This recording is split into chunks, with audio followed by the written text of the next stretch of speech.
Uh, what? Where am I? Hey, What? Who the heck are you? I'm a big demon thing made out of rock. Who the heck are you? Uh, I have no idea actually.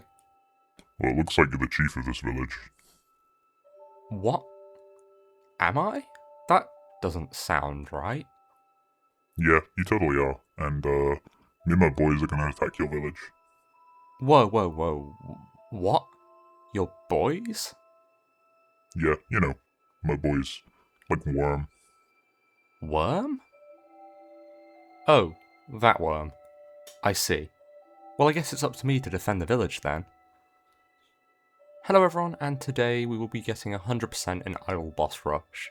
This is going to include all 89 achievements, as well as some completionist stuff aside from that. Because you may or may not know that I am a massive completionist, so this means we're going to be getting all pets and also maxing out all equipment. So the way the game works is pretty simple. A big boss will spawn in the middle, and me and my village will have to kill it. Sounds easy enough. We also get cool upgrades to our equipment and troops off of these bosses so we can kill them more efficiently. So yeah, let's get into it. The very first thing we have to do is build a town hall, which allows us to summon the very first boss from this shimmery red thing. The first boss is Wormhole Worm, who is literally just a big worm. We whack him a couple of times with our mouse pointer, I guess, and he drops some coins for us to spend. We use these to buy two very important buildings. The first one is the farm, which basically is just passive money. However, until we can fully automate this later on, we need to remember to collect the money, otherwise it's just going to sit there and not collect anything. The second important building is the camp, where we can recruit permanent soldiers to attack the boss for us. Right now, we only have human warriors, but we'll unlock more later on. So we recruit our first warriors to automate attacking the boss, and these guys are pretty necessary to progress, as otherwise this game would take hundreds upon hundreds of hours, and I probably would have broken a few mouses with all the clicking. Shortly after our warriors get onto the playing field, the worm goes down for the first time. Now we have two choices. We can immediately progress to the next boss if we want, though he has 6,000 health, which is a bit more than the worm, who only has 500. Our warriors are good, but they're currently unupgraded, so we're only doing single digit damage. So that leads us to the second choice: wait and farm the first boss for a bit until we can level up some more. After farming, we're able to upgrade our warriors a bit and we absolutely decimate the worm. So with that, it's time to move on to the second boss. This regal rodent is called Baronet Brat, and despite the giant teeth and meat cleaver, he's not much of a threat. We take him out pretty quickly. This gives us access to the forge, which gives us access to upgrades for our equipment. It also gives us access to advisors. These advisors allow us to equip the equipment, and right now it's only one equipment per advisor, at least until we prestige. We also have since gained the Ruff from Baronet Brat, so we equip it to gain some economic bonuses and a chance to get 30 times output from the farm, and that's quite a lot of money. With the money the rat drops from its rat pockets, we upgrade our town hall, which unlocks another advisor. This allows us to equip the cleaver, which we also got from the rat.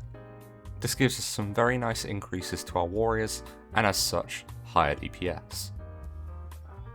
We've also been slowly expanding our town in the background, so now we're able to upgrade the farm to be fully automated, so even more money. We've also now unlocked the Ballista, which is, at least for now, a manual way of dealing a lot of damage to bosses. We'll be able to automate it pretty soon. We're also rolling in cash now, and we get the 10k gold achievement as a result. We use some of that gold to upgrade the town hall for a magic advisor, then equip the tooth for a bit of poison damage on our warriors. This also unlocks the nest, which unlocks the bird's troop, which I really don't use much. We continue to farm the second boss for a bit and we eventually unlock equipment enhancements. These are separate from equipment levels and give us some extra effects for the stuff we already have equipped. For instance, the Rough can also have a chance to give us some building materials from the farm on top of having a chance to multiply its output by 30. Item enhancements work by basically fusing together duplicate equipment. So we get the first enhancement for the Rough when we have 10 spare, this then increases to 100 for the second one and 1000 for the third one. So without any boss respawn speed ups, this is going to take a while. Future Vinistero here to point out that boss leveling up can also increase the chance, with a level 4 boss basically guaranteeing a drop. However, this functionality was added in a later update that happened about 60% of the way into the run. Would have been useful sooner, but oh well. Also, if you've made it this far in the video, please consider liking the video and subscribing to my channel, as it really helps and YouTube is my passion. I also do challenge runs in Souls-likes and a lot of other 100% runs in other games. Anyway, thank you for watching the video so far, so let's get back to it. Anyway, on to boss number 3. This guy is basically just a giant boar covered in snow. His name? Snowboar. Who could have guessed? Despite the fact that his health has gone up by a factor of 10 compared to the rat, we are able to take him out with our warriors and our ballista. Speaking of which, we also get some poison bolts for the ballista, which does a lot of poison build-up. The way poison works is that once you've got up to 7 stacks, it does a ton of damage to the boss. Sounds pretty good, right? The problem is that after that you need to get to 77 stacks to proc the effect on the same boss again, and then 777, and then 7k. You get the picture. This only resets after killing the boss, but the more you proc poison, the more damage it does, by a lot. So the faster we can do poison build-up, the better. We also get an achievement for dealing 10k poison damage in a single hit. So yeah, these are pretty big numbers we're talking about, especially this early into the game.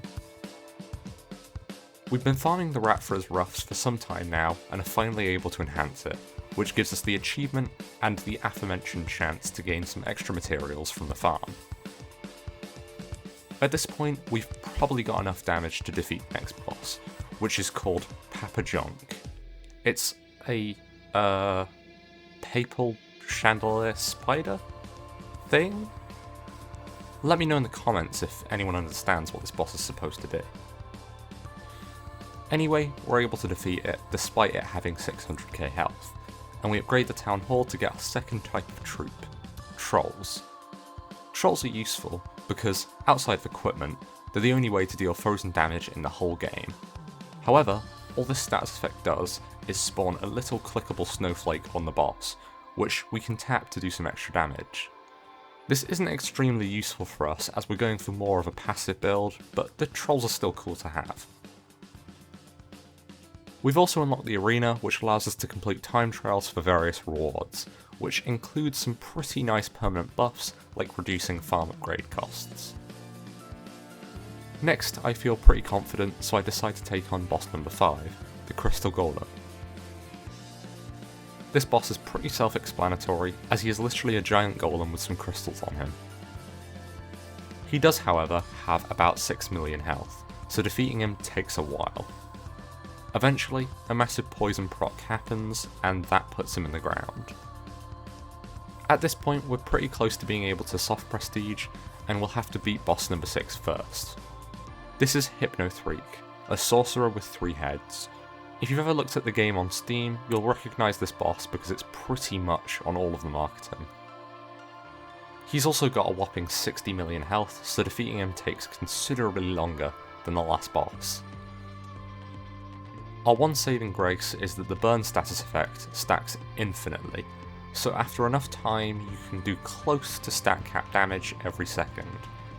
This is because applying more stacks resets the duration of the previously added stacks, and this just keeps on and keeps on going, which makes it pretty overpowered, but also takes a long time. Anyway, this unlocks the game's prestige system, as well as an in-game achievements page with our current progress towards all of them. Neat. I do a soft prestige to gain access to more achievements, and we get some basic buffs from this. Despite the fact it's called prestiging, soft prestige doesn't actually reset anything. This is in contrast to hard prestiging, which means you have to start the whole game over again, with all of your equipment and enhancements. We're only going to be doing the former in this run, and it'll be happening quite a lot, so this is probably the only time I'm going to point out when this happens. After this, we upgrade the Town Hall, which unlocks the Marketplace, which we can use to trade materials for other materials. I also notice a new weapon we can buy, which is the Celestial Bastion. I have absolutely no idea when this was unlocked, but we're definitely going to be buying it as soon as possible. We head into the first arena for some upgrades, and we get gold, which halves farm upgrade costs. Now that we have enough money, we unlock the Celestial Bastion and upgrade it, which unlocks light spears. These are really cool as the status effect they inflict puts a bunch of spears around the enemy. Each spear damages the enemy 10 seconds after the first one appears, so if you can get one spear out every second, you will get 11 spears per trigger, which is quite a bit of damage. We also get another slot on an advisor from soft prestiging again, so this means we can have 2 equipment for that advisor. Something I've also forgotten about up until this point is collection bonuses. These give us some little buffs after getting a lot of duplicates for certain equipment. These can do things like increasing click damage and increasing status effect potency, so they're very handy. Speaking of status effects, we upgrade the Town Hall again and get the Toad Hole, which is now our third method of applying poison. It spawns in some toads which apply 10 whole stacks of poison, and there's also a small chance to spawn a special toad which does an insane 510 stacks in one go. Anyway, with all these poison stacks, we're ready to take on the next boss, which is called Baldog. He's a dog, and he's bold. Yeah. Not sure if it's related to the boldness, but he has a whopping 600 million health. This boss takes a while to defeat the first time, but it didn't take as long as the last 2. I also briefly mentioned this at the start, but part of the grind to get 100% in this game, though notably not all achievements, is getting all pets. I've got some already, and they're basically just mini versions of the bosses. There's a 0.1% chance for a pet to drop when killing a boss, hence why this is the longest part of the grind. So, yeah, this is gonna take a while.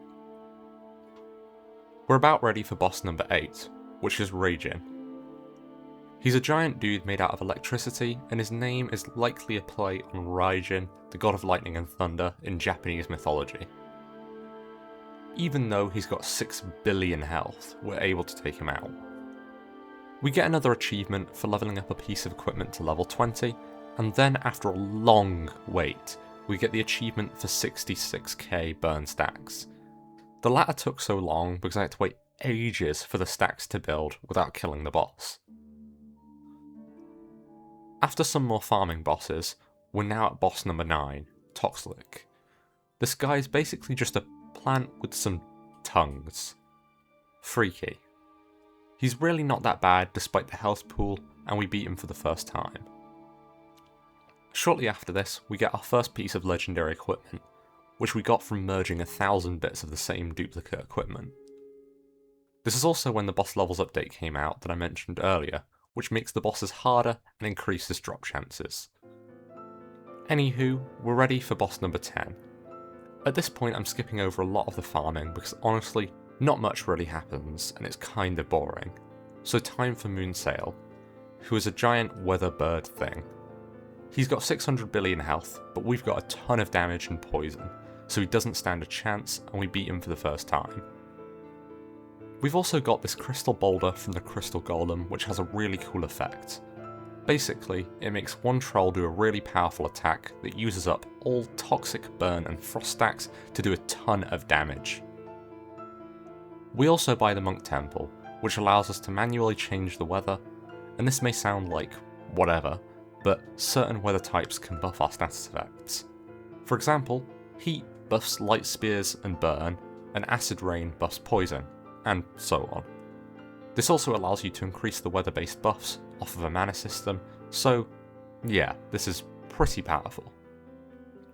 A bit later, we take on boss number 11, Gargoylag. He's basically just a giant gargoyle. He's got a full 6 trillion health, but with all the upgrades we've got so far, we're able to take him out. There's only 13 bosses overall, so we've got 2 left. We also get 2 Light Spear achievements in one go, 1 trillion damage in 1 Light Spear volley, and 10k spears in 1 volley. These both took a while, and it was mostly because we had to get an item to increase the meteor spawn rate. Meteors are something you can click on to get a random buff, and there are some Light Spear related ones, so clicking them enough gave us the perfect condition to get both achievements in one. This is also a tactic we'll be using for the rest of the run, and also involves poison and burn stacks buffing Light Spear damage and adding more Light Spears to the volley. We've also got an item that gives us a 20% chance to auto-click meteors, so we're extremely efficient. Anyway, time to get through the last 2 bosses. The first of these is Hexgaze, literally a giant flying eyeball. He has a whopping 48 trillion health, but we get through it and he goes down. A little while later, we're finally ready to take on the final boss, Grandioth. And wait a minute, it's you. Mwahahaha. I'm going to destroy your tiny village with my swingy ball thing. Not if I can help it. Very well, then we shall fight to the death.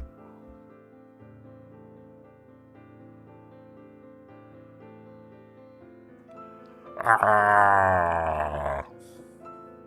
Well, that's all bosses defeated, but we still have some work to do for the 100%. First of all, we get gold in all the arenas. Since we're about as powerful as we can get, these were all pretty easy. We then get the achievement from claiming from the farmlands 50k times. Even when automated, this took a long time. For the final part of getting every achievement, we need to kill each boss a large number of times. We've obviously been working away at this throughout the video, but the exact numbers are 1000 kills for Wormhole Worm, Baronet Brat, Snowball, Papa Jonk, Crystal Golem, Hypnothreak, Balrog, Raijin, Toxlick, and Moonsail, and then 400 kills for Hexgaze, and only 100 kills for Grandiorath. With that, we have all the achievements in this game, however, we have still one thing to do for the sake of completion, getting all the pets. As explained earlier, these have a very low chance to drop from bosses, but with drop chances increased, we can get these chances to 0.15% per boss kill. Anyway, I'll spare you the grind and just show all the cool pets on this menu. And with that, we're done with the 100%. I will put this on the B tier in the tier list as it was quite fun, but honestly a bit grindy towards the end. I would like to know down in the comments some of your favourite incremental games, or just games in general. And also, while you're down there, why not leave a like and subscribe as it can really help. And with that, I will say, happy idling.